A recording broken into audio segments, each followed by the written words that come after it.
The sea carried echoes of my regrets. Each tide whispered of the life I'd left behind. Only 3 days ago, I walked away from my name, my home, and the memory of Ryan, ending up in this Oregon edge of nowhere called Solace. I hadn't come for people. I came to let the salt air strip me raw until I forgot how to feel. Yet this morning, a stranger's stare on the beach, watching a turtle's slow journey to the water, sparked something I thought long buried. For a heartbeat, I wasn't alone. Daniel's boots pressed gravel on the narrow path to the cottage. That sound rose above even the crashing waves. Solace, Oregon, absent from most maps, stood with faded signs and boarded storefronts. He had chosen it for that very reason: its secrecy, its distance from the world he once knew. The cottage itself, weathered and low, perched near the shore, its windows trembling in each gust. His suitcase fell by the door, still unopened, as if settling would bind him to a place he never meant to remain. 3 days now, and Daniel hadn't spoken beyond a quiet nod to the grocer who sold him coffee and bread. The townspeople watched from afar, their silence thick with small-town judgment. It fit him well enough. Solace was no sanctuary. It was a sentence he chose. The ocean stretched endless before him, its voice an unbroken reminder of the day Ryan disappeared. They called it a boating mishap. The Coast Guard found only splintered wood, the vessel torn apart and drifting. But Ryan was gone, taken by the same sea Daniel now faced each morning. He rose before dawn, the heaviness of memory, pressing sharper in the dark. Sleep came like a war, each dream replaying Ryan's laugh, his grip at the helm, the sky too calm for disaster. Daniel dressed in the same worn jeans and sweater, stepping out onto the sand. The shore was icy, biting at his bare feet, pulling him back into the present. He walked without aim, guided only by the horizon, the tide's rhythm drowning his thoughts. Solace slept in silence at this hour, save for gulls and a dog's distant bark. For Daniel, isolation had been a shield long before Ryan. Years shaped it. He had spent years guarding himself in a world that didn't always accept who he was. With Ryan, he had dared to lower that armor, building a life in a quiet village on the Southern California coast. They had shared a home, a boat, and a love that asked for little more than presence. Now, alone once more, the shield had returned heavier than before. By a dune, Daniel stopped, the wind cutting against his skin. The ocean stretched wide and endless, its surface hiding the depths that had stolen everything. He didn't ask for peace. He no longer trusted in it. What he wanted was for the ache to carve him hollow, to erase the man who had failed to bring Ryan back. Yet, in that moment, as the horizon blushed with the first colors of dawn, he felt a subtle pull. Not hope. He wasn't ready for that. But a hairline crack in the weight pressing him down. The morning air was sharp, the sand cold yet alive beneath my feet, drawing me closer to the very sea I both resented and needed. 5 days in Solace, and I had spoken to no one, content to let the surf drown out my past. But today, near the dunes, a man knelt, sketching the slow trail of a turtle moving toward the water. His quiet focus stirred something inside me. When he looked up, there was no judgment in his gaze, only presence. For the first time since Ryan, I wondered if I could be seen without shattering. At first light, Daniel walked the shoreline, the chill of Oregon air seeping into his bones. The sea churned, relentless, a constant reminder of the day Ryan's boat never returned. He had come to Solace to disappear, not to connect. But the town's silence was beginning to feel less like shelter and more like weight. His days were predictable. Wake, walk, fix his eyes on the horizon until the guilt dulled. But today, something shifted. Near the dunes, a man crouched low, his hand moving swiftly across a notebook. Daniel slowed, drawn by his concentration. A small turtle. no larger than a closed hand, inched toward the waves, its flippers etching fragile lines in the sand. The man looked up, catching Daniel's gaze. There was warmth in his eyes, open and unguarded, and he gave a simple nod, as if they already knew each other. "First one of the morning," he said softly, gesturing toward the hatchling. "Others are still in the nests." Daniel hesitated, his throat dry from silence. "They make it?" he asked, his voice rough with disuse. The man smiled, a trace of quiet hope in it. "Most do, if they're stubborn enough." He rose, brushed sand from his hands, and extended one toward Daniel. "I'm Lucas." Daniel accepted, his grip unsure. "Daniel," he answered, the name strange on his tongue. Lucas turned back to his sketch, explaining how he tracked the turtles, paths for a conservation project. His voice carried calmness, a steady rhythm woven with stories of nests saved from storms, hatchlings guided safely to sea.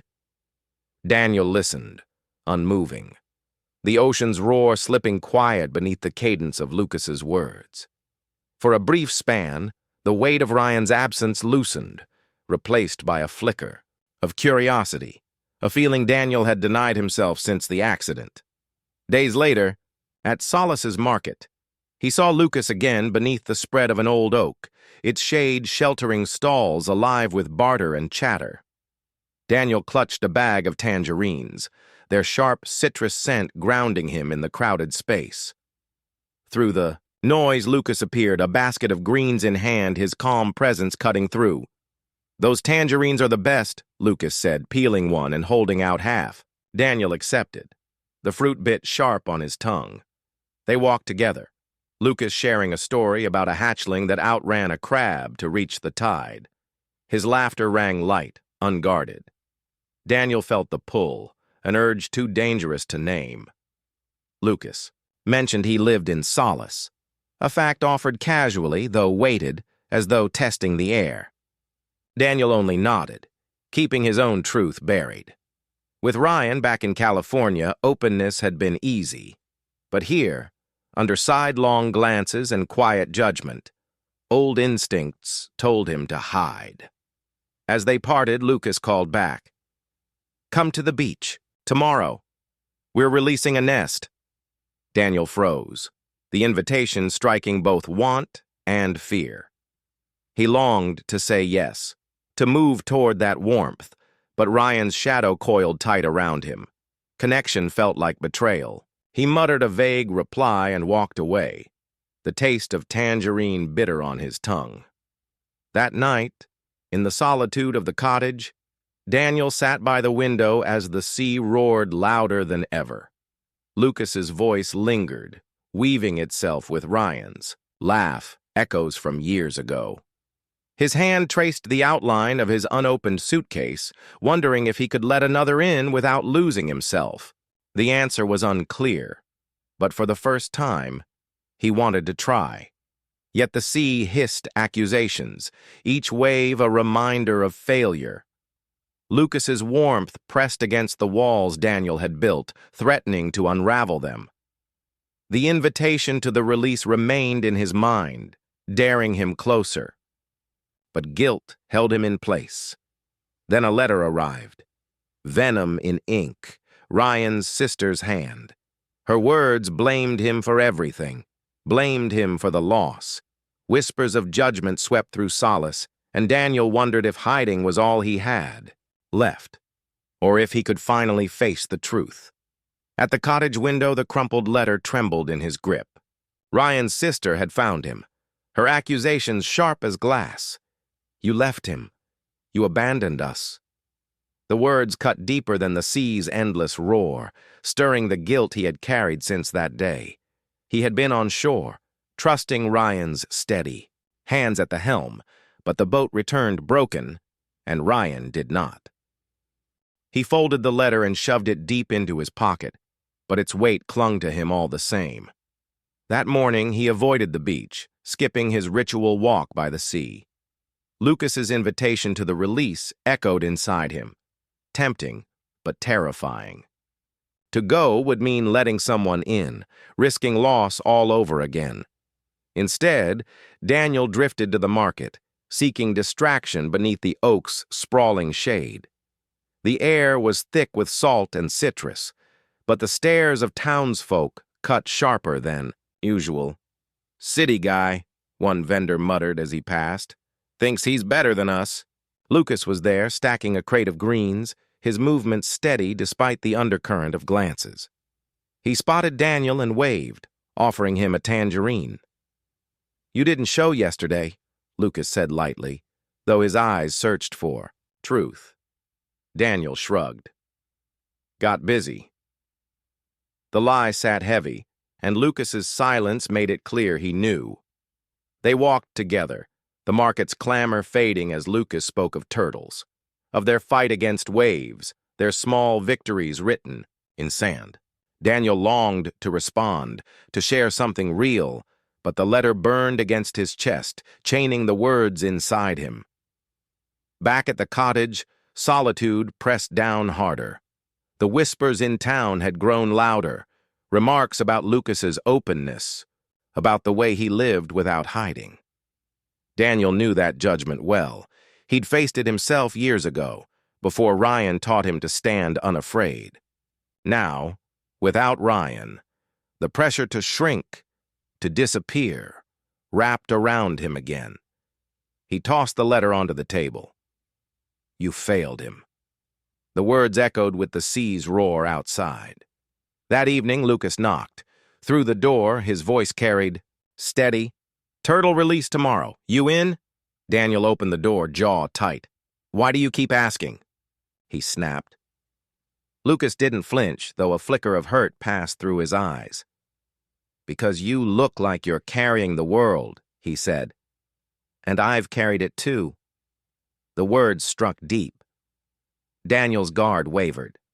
Lucas shared a sliver of his past, a partner who had left him behind, too ashamed to be seen, choosing denial over love.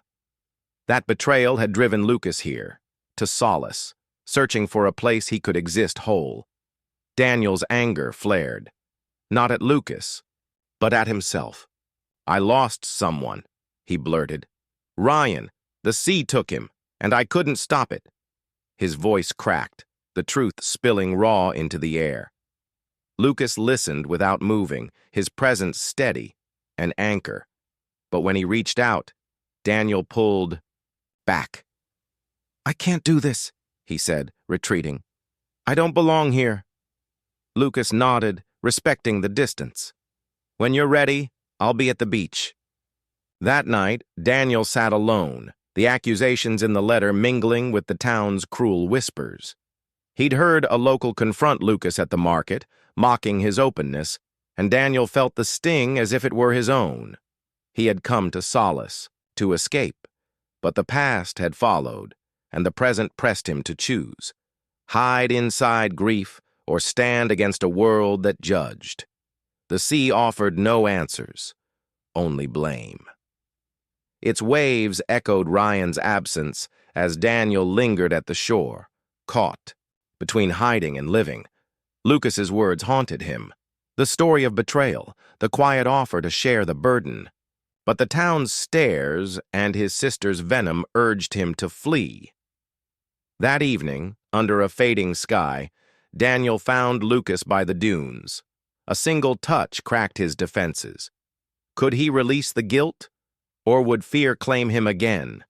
His steps faltered. On the beach, the sand cool beneath bare feet as the sun dipped low, painting the horizon in amber fire. He hadn't planned to come here. Tonight, Daniel hadn't planned to leave the cottage, but the walls pressed in like a cage. Ryan's sister's letter burned in his pocket. "You left him." The words fed his guilt, mixing with Solace's whispers about Lucas, about men like them who dared to live openly. He had pushed Lucas away last night, afraid of what closeness might cost. But the pull to see him again proved stronger than fear. Lucas sat on a weathered rock by the dunes, his notebook open, sketching the path of a lone turtle crawling toward the tide. The sight steadied Daniel, anchoring him in the moment. When he approached, Lucas looked up, his face soft but unguarded.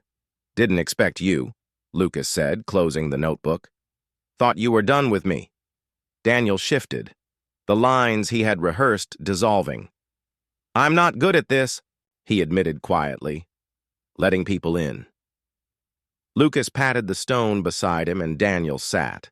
The space between them bristled with unspoken questions. The waves rolled in, unhurried, loosening the knot in Daniel's chest. He pulled out the worn letter. "Ryan's sister," he said, passing it to Lucas. "She says I failed him, says I don't deserve to move on." Lucas read in silence, his jaw tightening. Then he set the letter down. "She's wrong. You didn't fail him. The sea did." Daniel's throat burned. He told Lucas everything. Their life in California, the boat they restored together, the day the ocean turned cruel. Each word spilled raw, yet lighter than the last. Lucas listened, steady, never pushing. When Daniel finished, Lucas shared his own scar. A partner who walked away, ashamed to be seen. That betrayal had driven him here, to stop hiding, though the town stares never made it easy. Daniel remembered overhearing a local at the market, telling Lucas to keep your kind out of sight. The same blade he'd felt himself, now beside. "Lucas, the weight of that cruelty pressed heavy. They're watching us," Daniel murmured. "I feel it everywhere." Lucas nodded, his hand brushing Daniel's. A tentative question. Daniel didn't move away. As the sky darkened, stars cracked through and Lucas's fingers stayed warm against his. Daniel turned his hand, their fingers intertwining. A small gesture, but seismic. Lucas leaned closer. Daniel met him halfway. Their kiss was soft, unhurried, salted with possibility. It wasn't a promise. It was permission. But footsteps broke the moment. A fisherman stood, glaring. "This ain't the place for that," he snapped. "You're making folks uncomfortable." Daniel stiffened, his instinct to retreat rising. But Lucas stood calm, his voice firm. "We're just living, same as you." The fisherman muttered and left, but his words lingered, as heavy as the letter in Daniel's pocket. That night, Daniel paced the cottage, the kiss and the confrontation colliding. To love again felt like betraying Ryan, yet Lucas's touch had awoken something he thought was gone. The town's judgment pressed in, but so did the pull of life. The sea no longer screamed blame. It hummed steady, alive. Daniel faced a choice: shrink into grief, or step forward, even under scorn. At the community hall, the air buzzed with whispers. The meeting was about fishing quotas, but everyone's eyes turned toward them. Tom, the fisherman, stood. "Some folks think they can change solace. It's disrespect." His gaze cut to Lucas, then Daniel. Daniel's chest thudded. He'd hidden before. But Ryan had taught him to love without shame. Lucas caught his eye, a steady nod. Daniel rose. "I'm Daniel. I came here to start over, not to cause trouble. But I won't hide who I am. Neither will Lucas. We're not hurting anyone." The room stilled. Then whispers swelled. Tom scoffed, but a grocer Daniel knew spoke firmly. "Let them be. They're not the problem." A few nodded. Tom stormed. Out. It wasn't acceptance, but it was a crack. Later, the landlord came. "Complaints," he muttered, handing notice to leave. The words struck hard, until Lucas laid a hand on his shoulder. "Stay with me. My place is small, but it's home." Daniel hesitated, Ryan's memory tugging at him. But Lucas's offer wasn't replacement. It was continuation. A chance to live. They carried his suitcase to Lucas's cabin, a modest space by the dunes. Mornings became shared rituals. Coffee, turtle nests, quiet walks by the tide, the whispers. didn't vanish, but they faded beneath the rhythm of their days. One dawn on the rock where they first kissed, Daniel spoke of Ryan, not with guilt, but with gratitude. Lucas listened, then spoke of his own hopes, to remain in solace, to keep protecting the turtles, to build something real. Daniel realized loving Lucas didn't erase Ryan. It honored him, carrying forward the courage to be whole. The sea, once a thief, now bore witness to their beginning. Hand in hand, they faced solace, not with defiance, but with quiet strength. Some locals softened. A nod from the grocer, an invitation at a market stall. Others held firm. Daniel no longer cared. He'd found a home, not in Solace's approval, but in Lucas's presence. The letter from Ryan's sister lay unanswered, its venom spent. Daniel no longer needed to prove he hadn't failed. He was alive. And that was enough. The sea stretched before them, its waves not of loss but of renewal, carrying them forward together. Love doesn't erase the past. It builds on it. And Daniel and Lucas chose truth over fear, proving that healing begins when you stop hiding.